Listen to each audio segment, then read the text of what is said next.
We're not wishing the days away this Christmas. We're cozy up in, countdown in, big kidding, stocking stuffing, get together in, and mood lighting. Shop Christmas at notonthehighstreet.com. Research, refine, repeat. All to let you shine the way you are. Colgate Max White Ultimate. Unlike regular toothpaste, its unique formula deeply whitens for 10 times whiter teeth. So however you smile, you feel perfect. Colgate Max White Ultimate deeply whitens for 10 times whiter teeth. And try Colgate's Max White Overnight Whitening Serum, a patented serum with a professional whitening ingredient that works while you sleep to reverse 15 years of stains. The Shepherds are back. Expect fun, fiascos, and family drama. There's about 20 geezers after me. He can't help him. Brand new Billy and Greg The Family Diaries, available now on ITVX.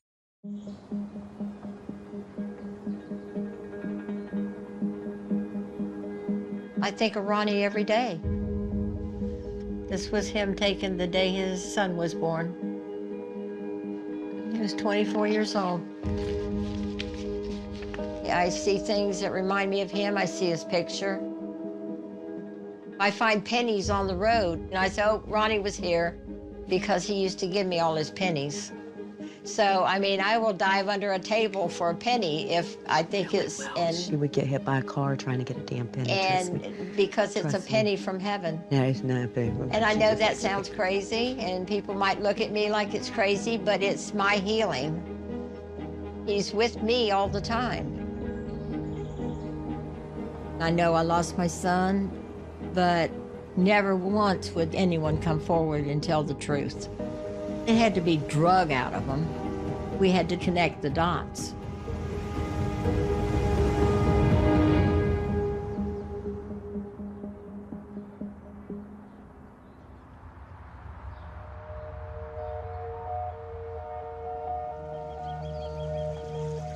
Are those koi still alive? Yeah, or well, I don't know about the alive part, but this summer I'm going to build a cover for this that is raccoon-proof. My name is Judy Weaver. I'm from Orlando, Florida. Nowadays, it's amusement parks, but we were here before Disney when it was really nice.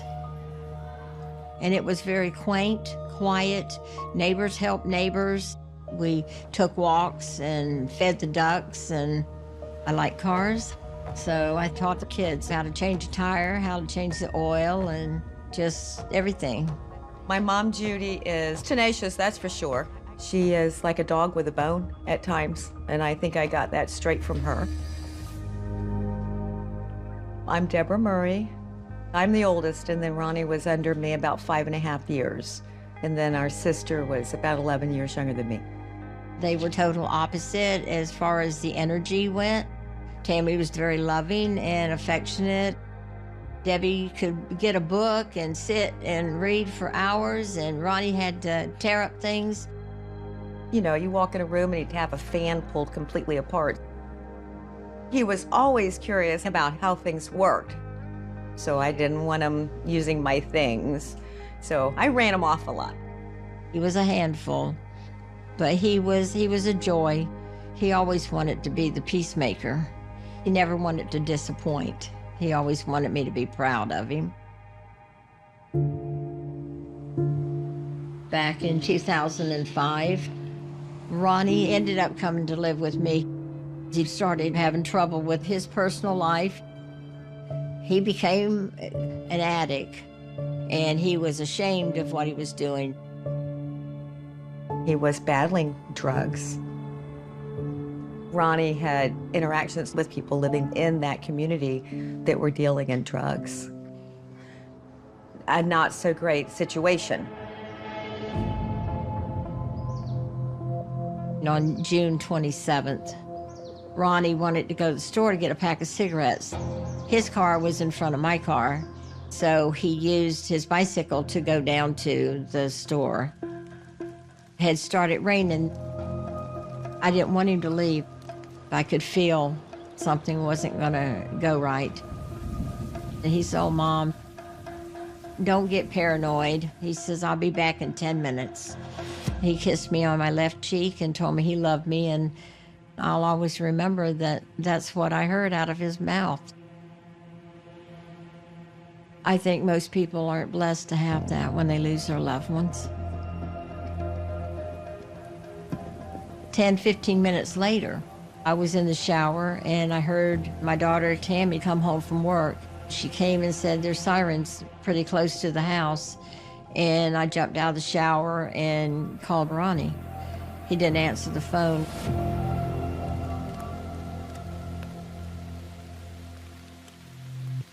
Got in the van and went looking for him. I was home getting ready for bed, and my mom called and said there had been an accident, and she was on the scene. I found all the commotion where the police department was and where the fire department was, and you seen the paramedics all out and the people standing around. They were some of the shady people in the neighborhood. I could see them whispering things. It was like a nightmare. I pulled in and an old man says, "It's a young man down the road." And he looked at me and he says, "Oh, it's your son. It's Ronnie." The paramedics were trying to hook him up on the stretcher and everything. And that's when I found him. When my mom came upon the scene, it was just like something you wish you could unsee. There was blood all over the place, and Ronnie was in an unconscious state. We were being fed a little bit of information here and there from some of the people watching. What they said happened that night was that Ronnie just simply fell off a bike and hit his head on a curb. This is where Ronnie was supposed to have been hurt. As you can see, still, Yeah. there are no curbs. Yeah, So there's still no curbs. there's still no curbs here. No curbs up there. They don't exist. Everything was telling me this isn't right, something's not right. I started observing everything. Well, he fell on a bike that's not there. Where's the bike? Where did he fall? He hit a curb. There's no curb. Where did he hit the curb? When they're getting Ronnie on the stretcher, I'm seeing him now. His pockets are inside out. And they said there was nothing else. He had nothing else on him. I know he had a wallet when he left. I know he had money when he left. I wanted to know how, if he hit a curb, fell off his bike, how did the pockets come inside out of his pants? Nobody had an answer for that. I saw one police officer in a car. He did not come out, take names, didn't bring a clipboard out and ask any questions. He was just sitting there. It was raining. He didn't want to get wet. EMTs told me that his name was Spike. I said, my God, who on earth would name their name Spike? I never got to talk to him because he left.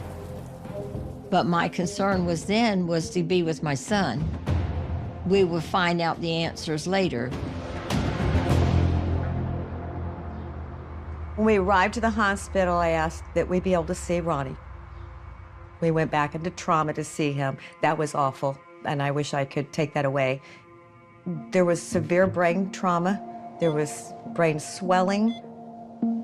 And the doctor that was going to be doing his brain surgery was explaining the two areas of injury to his head, a temporal lobe injury and an injury to the back of the head.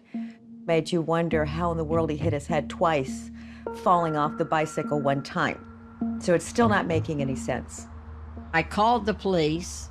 I asked them, why has no one come to check on my son? I have questions and I want answers for, and nobody's willing to come. Well, the officer said he took the report. He's seen it only as an accident. You know, there was no foul play, just a bicycle accident, and that was it. No investigating needed.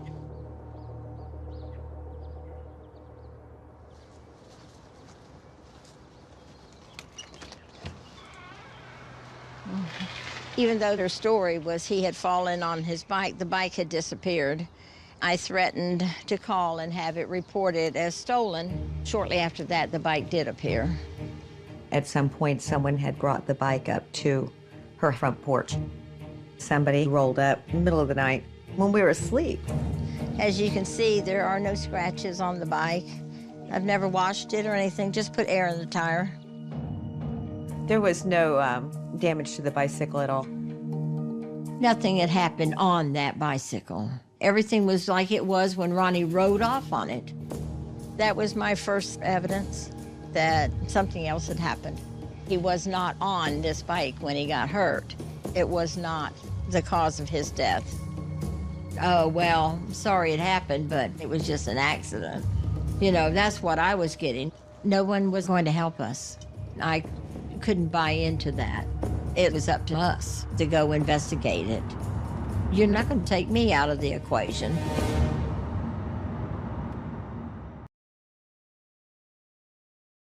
As an accountant, I've done quite a lot of running. Mostly running late, running out of money to pay my rent, or running to catch a train. So after a decade of running, I still want the big city job. Just fine as the big city.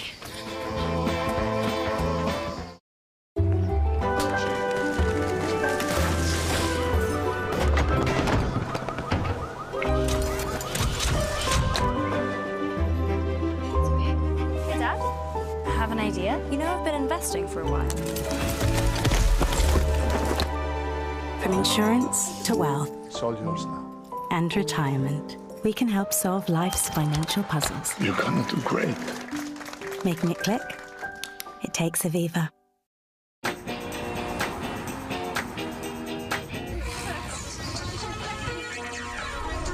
There's dancing behind movie scenes, behind those movie scenes. And dancing behind movie scenes, behind those movie screens. Asher Bosley, she's the one who keeps the dream alive.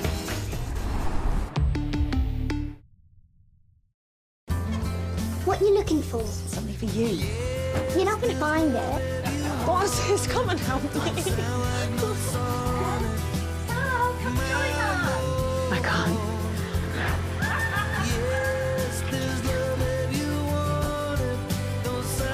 What took you so long? You.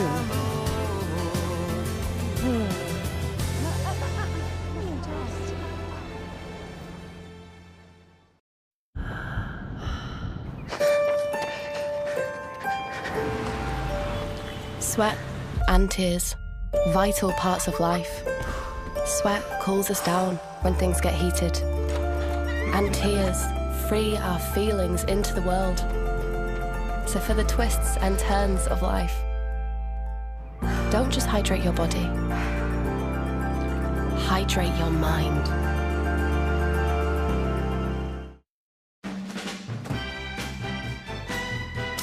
Ah, half-price breakfast. Or brunch, technically. Half-price hairdo, strong fringe. And half-price movie. No spoilers, Poppy. Scottish Power's half-price weekends means 50% off your electricity every Saturday and Sunday between 11 a.m. and 4 p.m. Half-price beef, Bruce? Not for me, thanks. I'm more of a greens guy. Find out how much Scottish Power can save you.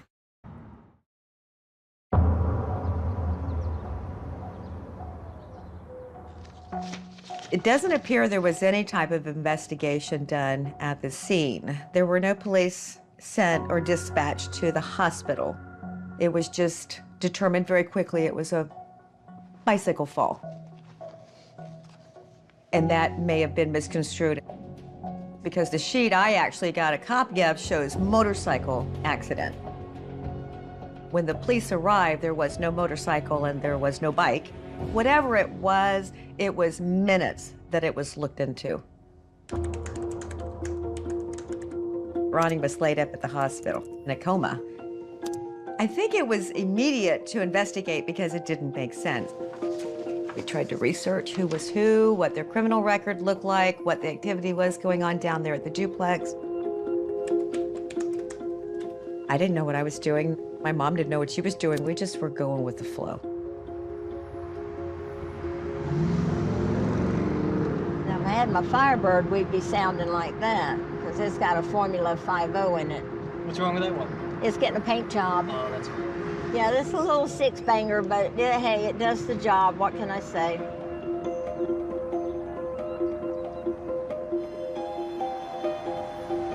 We didn't have to go far to investigate. The duplex was right up from my mom's house. We could just drive by there. I started going that way then because I wanted to see who was around and who wasn't. This is the main house here where my son was hurt. We spoke to many people. We found out the place was a drug house that sold everything. Then we were realizing some of the people that were witnesses that evening lived there, and the police took the word for what they said happened that night and left it alone. And I filed a complaint with the Orange County Sheriff's Department at that point and received phone calls regarding my complaint letter. It was a detective, and he said Ronnie was at a house that was well known for drugs, so he might not have been an innocent victim in this. And there were far more imperative cases than Ronnie's to check into. There shouldn't be a line drawn because you're this or you're that. That's not acceptable. There's loved ones that care for those people. Anyone that gets hurt, there's somebody that loves them and they want the right thing done for them, just like they would for anyone else.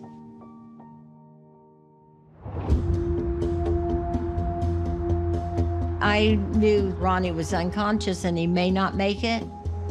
So I need to find out from the streets what's being told. When the police brush you off, they brush you off at the scene and they brush you off on the phone, then yeah, you take it to the streets because the streets are the ones that have the answers. She would talk to everybody, but it was never different than the falling off the bike story. You have an entire duplex community that potentially saw what happened, but they weren't open to sharing that information. Felt like they were hiding from something that happened. Just didn't make a lot of sense. They said that Ronnie was horsing around with the bike and he popped a wheelie and hit the curb and the curb threw him down on the ground. He did used to do that when he was a teenager, but not as a grown man. And the only reason he rode the bike, it was to get to the store and back. He didn't go in the rainstorm with a bike to pop a wheelie. During the time that Ronnie was on life support, we would visit the hospital daily. It was primarily just spent talking to doctors, trying to find out the prognosis. There was discussions on what they could expect would happen with Ronnie. He wasn't getting better. The fever wasn't going away in the brain and it kept killing cells. I said, well, will he ever recognize me? No. Will he know who he is? No. Everything was no, no, no. He was never going to move again. He was never going to have a thought. There was no brain left. So at this point, you have to make a decision, move him to long-term care or take his life support away.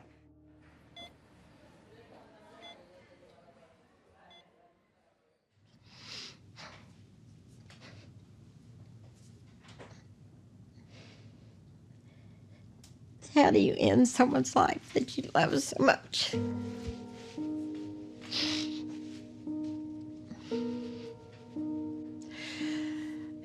But how do you look at somebody that you know was so full of life?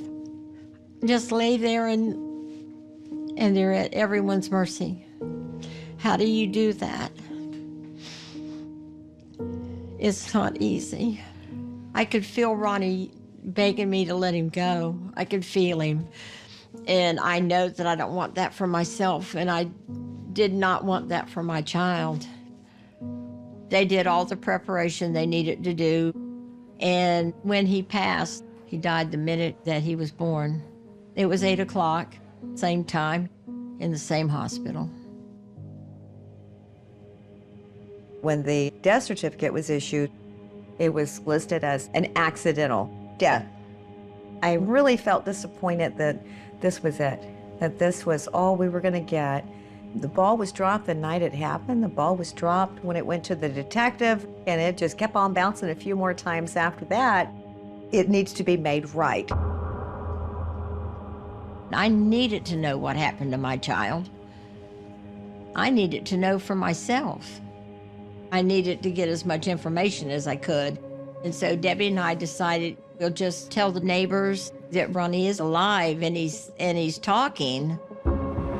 He's going to a rehab, and then they're going to send him home. The people living in that duplex community did not know that he never woke up. They thought Ronnie was talking, and Ronnie was telling a story, and it's not the story y'all are telling, it's a different story. She was stirring the pot, pressing them for the truth. The next day, there was a girl riding down the road, and she was asking me, "How's your son doing?" And I recognized her from that night. I said, "Well, he's got a big headache." I said, "But he's sitting up telling a different story." He said it didn't go down like that. He never fell on his bike. She said, "Oh," and that was it. Next thing I know, I seen somebody walking toward my house. You could tell from his eyes, this guy wasn't right.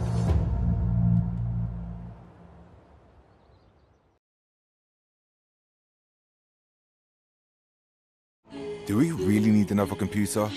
Not everyone does. But if you're reinventing music, tracking migrations in remote places, or getting others to see your vision, then a Copilot Plus PC will make a real difference. A powerful AI computer is not for everyone, but if you're trying to change the world, even if just your own, we built one for you. We're Ren, the home of renovations. Here you can get up to 60% off fully built kitchen units and up to 7 years interest-free credit. Plus, in our famous winter sale, get an AEG dishwasher for just $149. This is luxury for all, affordable for all. This is the Great Renovation. What you got, man?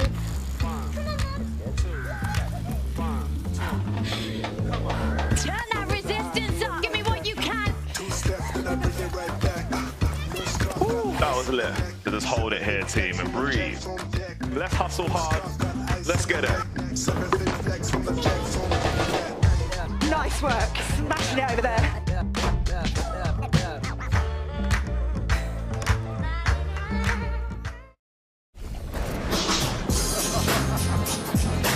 When you order restaurant food with Deliveroo Plus Gold, you get 10% credit back, which collects in your app so you can spend more on what you love. Genius. Sign up and start living that Plus life. Deliveroo Plus Gold. Now, just got even better. You're giving me magic. When you give me love, when you give me happiness, you're giving me magic. Gift that Tilbury feeling. Shop perfect gifts now at charlottetilbury.com. We're making some magic. Activia presents Happy Gut, Happy You in 1, 2, 3. 1. Helps digestive well-being, feeling fine. 2. Daily nutrients, gut aligned. 3. Energy support, so divine. Activia contains an exclusive mix of live cultures, plus calcium which supports the gut. Your gut is where it all begins. Activia. The man that showed up at my doorstep introduced himself. He said he goes by Jay. I didn't believe what his name was because he seemed like he was fishing for what I knew. He thought Ronnie was up and telling his story. We didn't really know how he fit into this. We didn't know his angle. It just seemed like he was feeding information to distance himself from his involvement in what happened. He said that Ronnie had a disagreement with another person over some money he owed him, and so he punched him. Jay introduced the whole he got hit part, which was different than the falling off the bike story. It went from Papa Willie's to, you know, being hit. So it had already changed. No, I didn't believe anything he said. I just told him, well, there was an investigation going. And he got real quiet. And then he was wanting us to see that he had his concealed weapon permit. He pulled it out of his wallet and he addressed me with it. We didn't know why. We didn't know to take it as a threat. Is it intimidation? We didn't know. I stood there and I said, well, I'm not going to shut up until I find out what happened to my son. And then he left. We were just very confused. Now there's an extra layer. This man we don't know came to the house, possibly carrying a weapon. You have to kind of be a little careful because we don't know his role. We don't know him.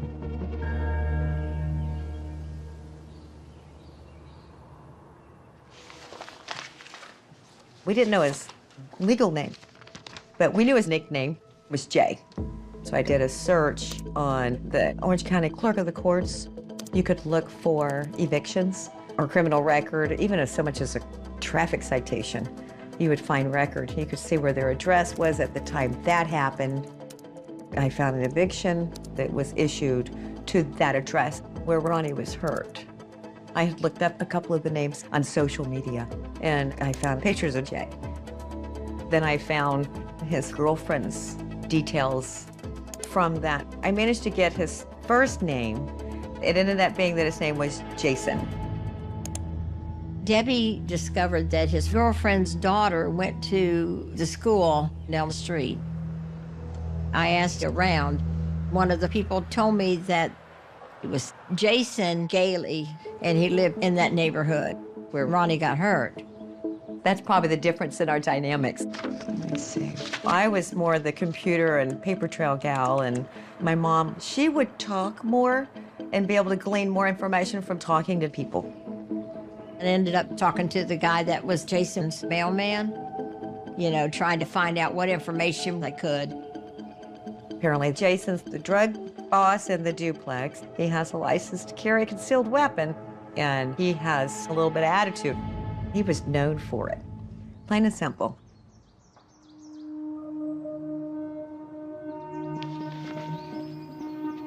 These are Debbie's notes.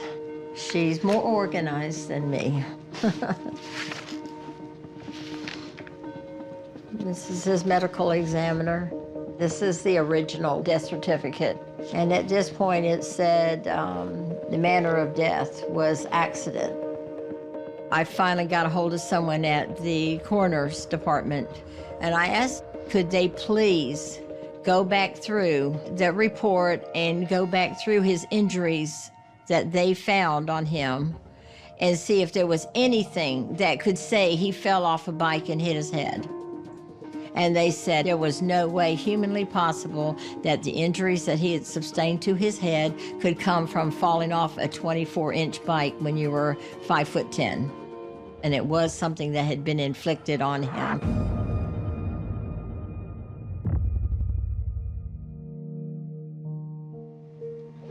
And about 6 months after all this, there is in here another death certificate for a homicide, where it was changed to homicide because of their findings in their autopsy.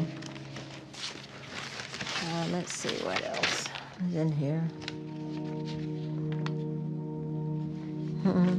Someone drew a picture of Uncle Ronnie, one of Deb's kids, I'm sure, and drew a halo over the top of his head.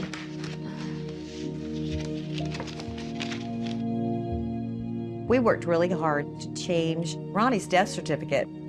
Every day you're faced with things you've never dealt with and didn't think you would ever have to deal with. But this was validation for Ronnie. He was a victim of a homicide and he had the right to have that known. At this point, they needed to hand this back to the detective in charge and they needed to do their job. Well, nothing really happened.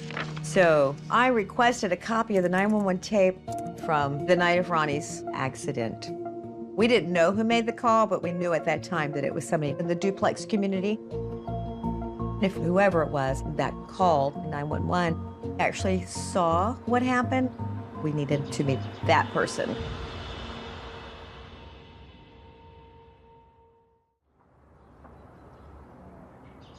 I was coming home, so I figured, let me go down there and look around.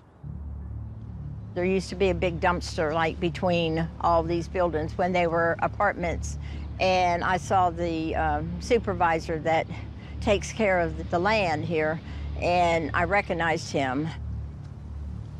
So I started asking him questions. He was telling me that there was eyes and ears and that I needed to stay home where I was safer, and that he didn't know how safe I would be, asking the wrong people the wrong questions.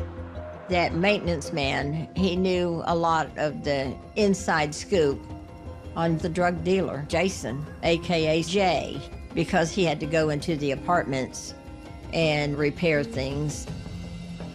He saw that Jason had cameras right there between the alley and the duplex. Jason used to video everybody.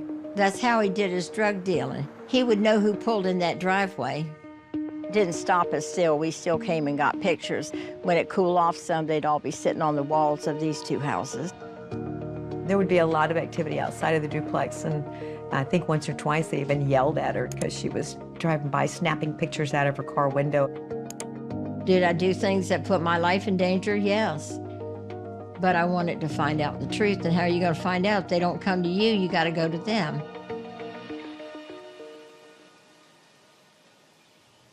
Eventually, the maintenance guy connected me with the name of the 911 caller, a guy named Mike. Mike had told him about the phone call. His story was that Jason hit Ronnie during a fight. When Ronnie got hurt, Jason took him inside the apartment, and they laid him in the living room on the floor, and they were cleaning him up. They weren't going to even call the police. They weren't going to call anybody. Jason threatened them, all of them. They were forbidden to call 911, but after Mike realized the seriousness of Ronnie's injuries, he felt bad.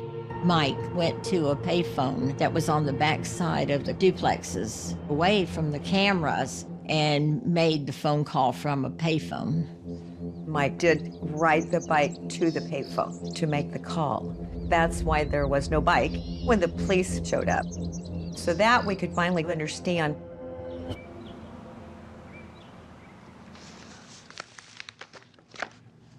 Mike said that the emergency response team actually found Ronnie inside the duplex. He had been moved to a sofa. When the paramedics came, he was moved back out. They never asked why Ronnie was inside the duplex. When the police arrived, if someone had actually investigated that night, that whole bicycle story would have been blown out of the water. But no one did. I called the state attorney's office and told him we had witness statements that could link Jason to what happened to my son. And they're saying, oh, wrong line, you know, and they try to bluff it out. So I was telling Debbie I can't get anywhere because I'm considered a distraught mom. I'm crazy. I don't know what I'm talking about. Debbie kept all the information together. She figured, well, one day we'll get someone that'll hear us. I had faxed information to the detective so that he could go further. Kind of just mapped out the evidence we had and documented it into letter form.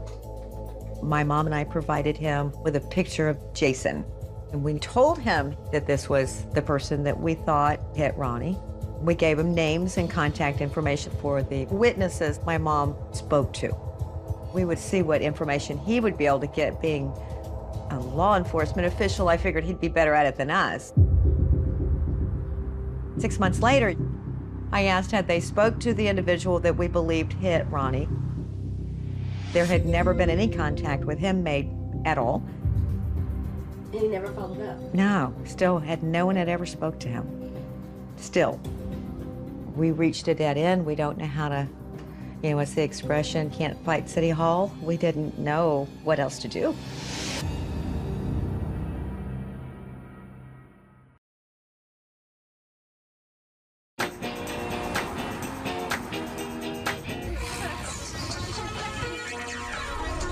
There's dancing behind movie scenes, behind those movie scenes.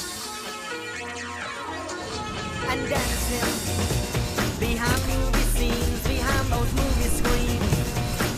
Ashley Bosley, she's the one who keeps the dream alive.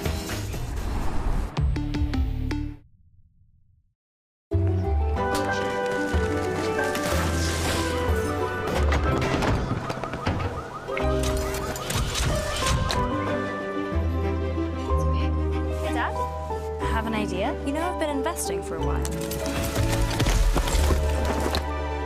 From insurance to wealth It's all yours now. and retirement, we can help solve life's financial puzzles. You're gonna do great. Making it click? It takes Aviva.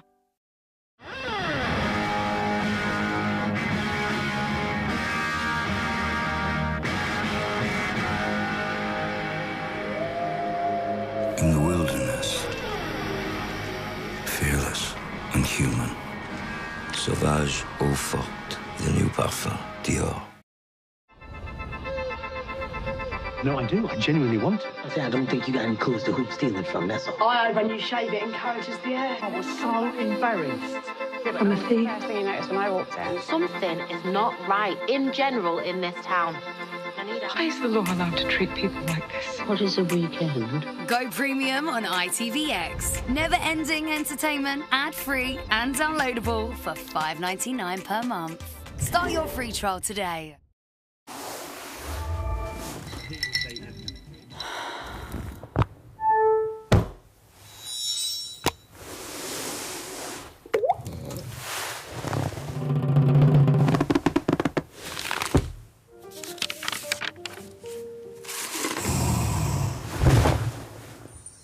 Selected sofa ranges still available for pre-Christmas delivery. Sophology. Feel at home on a sofa you love.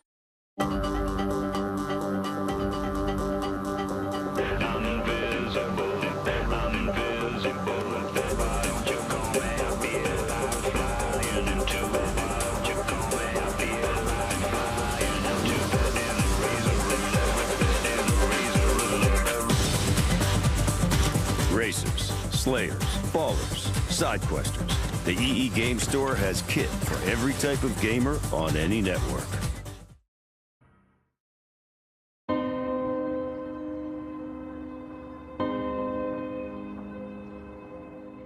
It had been 7 years since my son's death. The police weren't doing anything. It was a closed deal, and that was it. I was working in a restaurant, and this police officer came in. And of course, I didn't know who he was. The night I met Judy Weaver, I decided to grab some food real quick.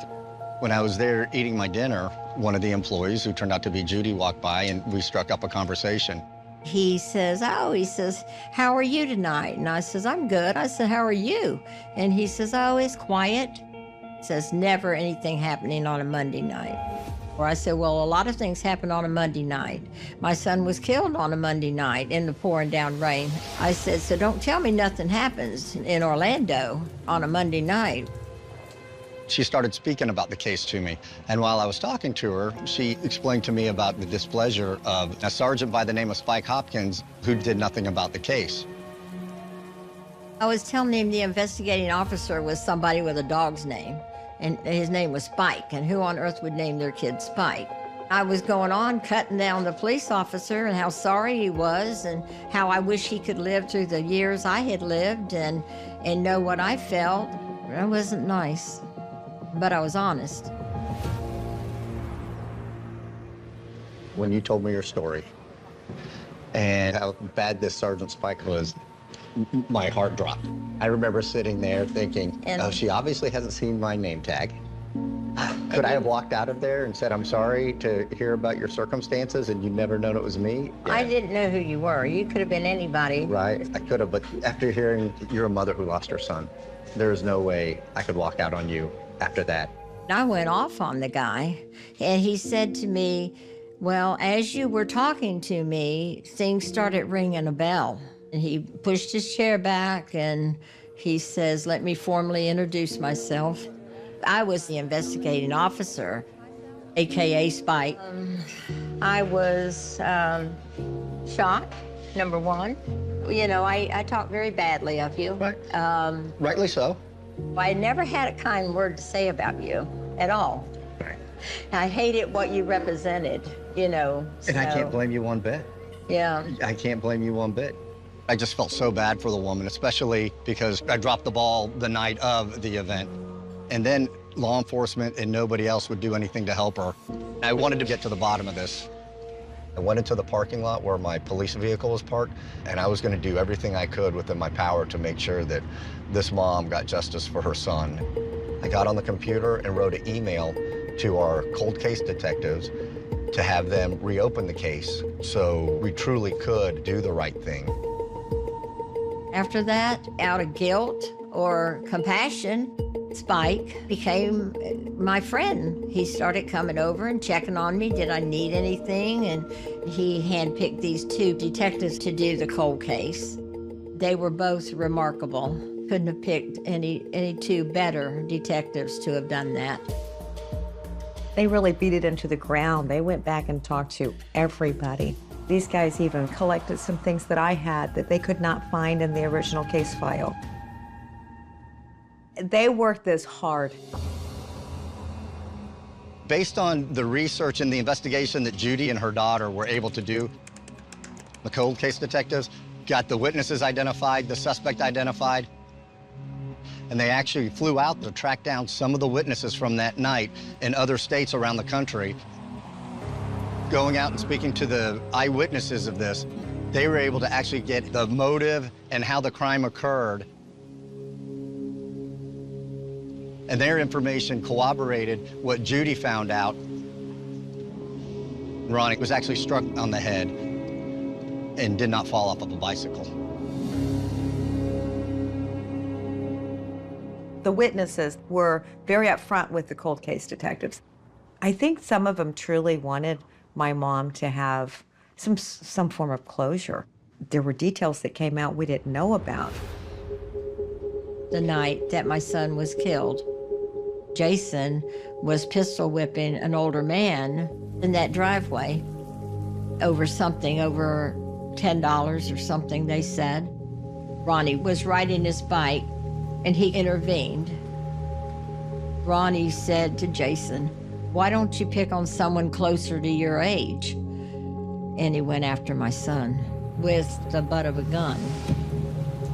That's what hit the side of Ronnie's head, was that gun, which was impact 1. Impact 2 was when he lost consciousness, was immediately paralyzed on his left side and fell backwards and smacked his head on the concrete.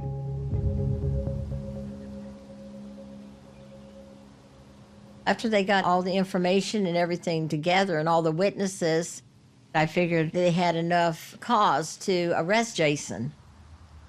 But the detectives wanted to get someone on tape. I think at that point, they were worried Jason would claim it was an accidental hitting of, because of the dispute between he and the other man. So they asked how I would feel about wearing a recording device and go down and speak with the witness to see if he would say anything incriminating. So I agreed to that, and they hid across the street in a car so they could watch, and I approached and chatted with him. It's kind of a silly lead into, but I had to ask him, what happened that night? What really happened that night? And I was a bundle of nerves. You never know, you're dealing with people that are shady. I was scared for her. I don't want anything to happen to her, too.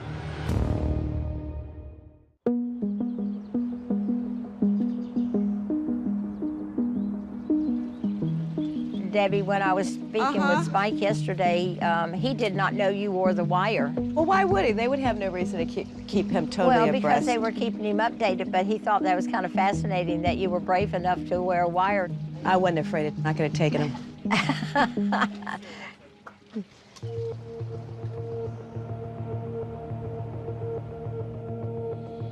What did he say? I'm not sure what he said because I was a wreck, but I asked the detectives to tell me what he said. It had came out that Jason had gun in his hand. He had taken it back to his apartment. He'd asked his girlfriend to hide the gun, and he threatened all of them if they told him what happened. I think that was why the cold case detectives decided to proceed with charges. You had a weapon in your hand that you took the time to hide. I don't think there was a lot of accident involved in that. Jason Brian Gailey is charged with second-degree murder because Judy Weaver just wouldn't let it go.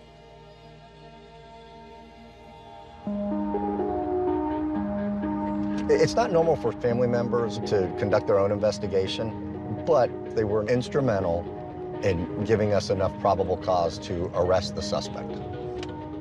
If they weren't beating the streets and talking to the people, we would never be here today, and the person who was arrested would have never been arrested.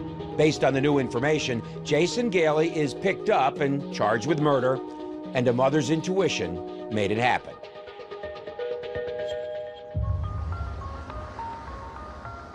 But the next day, it went on the news. It was on every channel. There was people lined up out there trying with cameras facing my house. I opened my front door and shut it in a hurry. And I called Debbie and I said, my God, that's what we should have done first, was gone to the media. And we wouldn't have had to wait 7 years for them to start an investigation. After Jason was arrested, he was charged with second-degree murder. And then there was a time frame in which the state attorney has to decide to proceed with charges. I was able to talk to the detectives several times, and they kept me up to date. I was excited that we could provide Judy and her daughter and Ronnie some justice. Only to have the state attorney drop the charges, this person was going to walk free.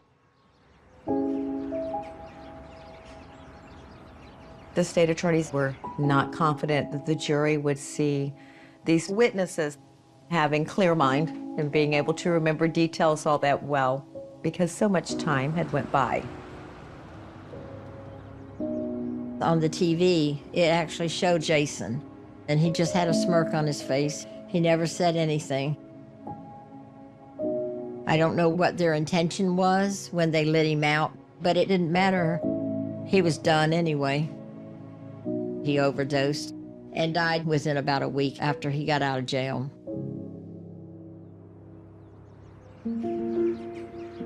Breakfast is ready. Katie, do you want some bacon? You guys want to come grab a plate, get some breakfast? Take that, go sit down. He might be enjoying my plate if he can lean forward. Yeah. Careful, he's quick. That's funny. The job had been done, belated, but it had been done. And we knew what had happened. I knew Ronnie had done a good thing in the end. He had tried to help somebody, and Ronnie's buried, he's gone. He did not die for no reason, but we have to continue to live.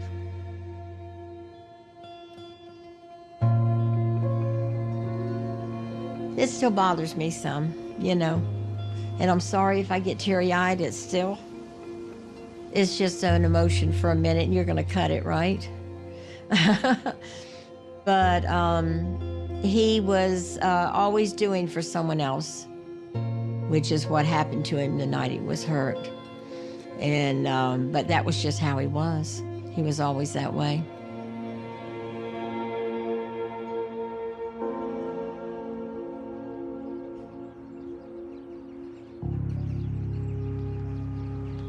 There's no way you can't close it. There's never going to be a closure. You can know he's at peace. He's been at peace since, I believe he's been at peace since the day he died. When you let him go, he could go in peace. You know, I'm just grateful that you were there with me during that time. I think you gave me some strength. I think Ronnie's proud of what we've done on his behalf. Looking at it, I think it made us stronger. Yeah, I know. I believe it made us closer. You know, we were fighting for the same thing. We were fighting for justice, for the truth. That's a bond that will never break, and you're going to get justice where justice is deserved. Just have to have faith.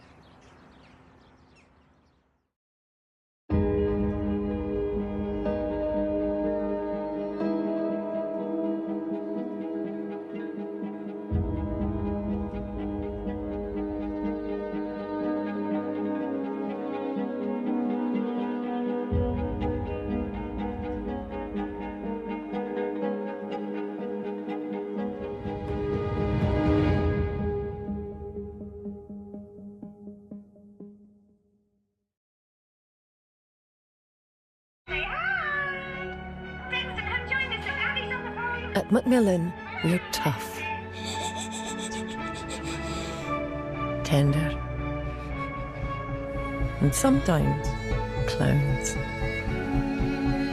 Whatever it takes to help people living with cancer. But we can only do it with your help. This is ITV Ka-Ching, the discount fee. It's a fast, free way to save effortlessly on your online shopping. From last-minute discounts on holidays to sneaky saving from the biggest brands on the high street. And with ITV Ka-Ching, you don't find the discounts find you. And if you're looking for unmissable deals on gifts this Christmas, let us do the legwork for you. So put your feet up and start saving effortlessly. ITV Ka-Ching, the discount fee. Install now in time for Christmas.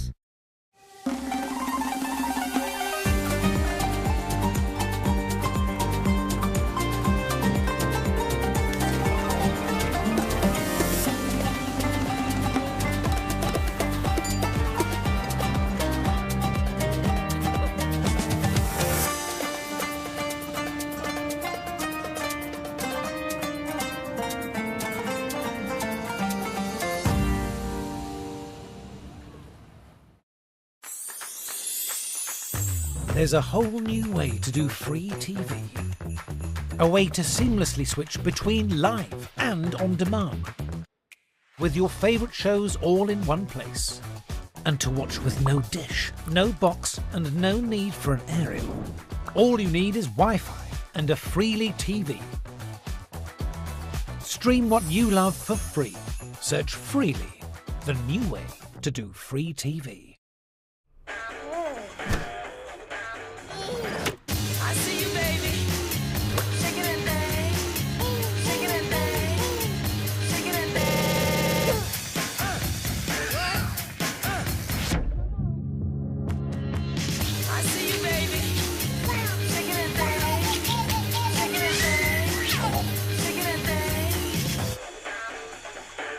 Here comes Happy with Cow and Goat follow-on milk. And here comes a 20% saving with every feed, thanks to our value pack. Here comes Happy.